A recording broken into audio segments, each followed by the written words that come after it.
Now, for those of you who aren't familiar with how the life insurance works with cash value, I want to show you how this works using $125,000 of insurance as an example. There is a minimum that you can pay for that insurance, which is what most people are familiar with. That would be called term insurance, where you're just paying the minimum for that insurance. But then there's the maximum. Now, this is where it gets confusing, because have you ever called up your insurance agent and said, hey, what's the most I can pay for that car insurance? Of course not. But with life insurance, there is a maximum, and I'll explain why. Now, the insurance company determines what that minimum number is, and the government sets the maximum. Now, why does the government care how much you pay for that $125,000 of life insurance? Well, because in the 80s, they came out with what we call qualified plans, like your IRAs, 401ks, SEPs, Simples, 403bs, 457s, all these plans. The government gets to tax the money when it comes out in the future. So if you think taxes are going to go up in the future, you could be paying more taxes in the future when you take the money out than if you paid your taxes now. But during that same time frame, they also came out with what we call a MEC, or a modified endowment contract. Now, a modified endowment contract basically means that they're going to tax the money when it comes out if you go over that line, okay?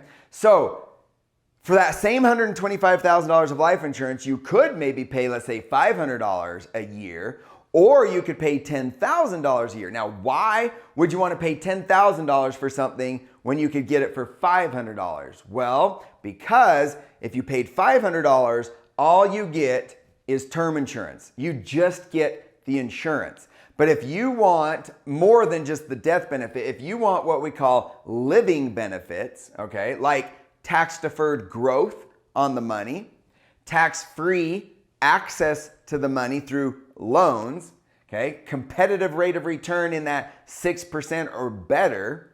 If you want high contributions, you could dump, my biggest client dumps in $735,000 a year into these plans. All you have to do is, if you want to put in $735,000 a year, you just have to bump up that number, which yes, bumps up that number, but as long as you're putting in the maximum amount, then you're benefiting from all of these benefits, like long-term care riders and things like that, or collateral. Again, how would you like to be able to use your money as collateral and borrow against it at a lower rate? How about SAFE in a lot of states from lawsuits, creditors, and bankruptcies? How about no loss in the stock market? Guaranteed to never lose any money in the stock market. How about guaranteed loans? If you have little kids, in 10 years from now, you're still going to be able to get out loans guaranteed without qualifications of underwriting or application credit checks, none of that.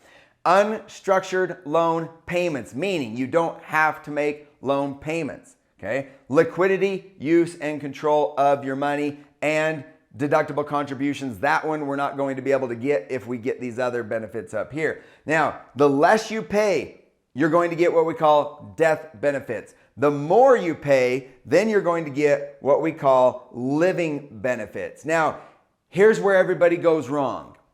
Everybody learns about all these benefits, but they don't take full advantage. It's like building an apartment complex and only having 30% occupancy.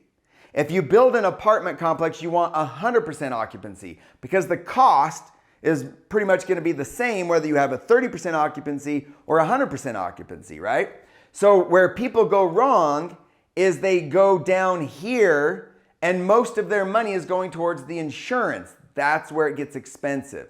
In order for this to work, you want what we call a maximum efficient contract. A maximum efficient contract where you have 100% occupancy and you're benefiting from all of these benefits and all of the benefits of the loans at a lower interest rate like we just looked at. Okay, so the big secret is low insurance and high cash value. That's that insurance company savings account. That's what you're focused on, not the insurance component. Here's an example of how that looks with low fees. If we compare it with a taxable brokerage account, an IRA or a 401k, a Roth IRA or a 529 account, and an index universal life insurance policy, okay?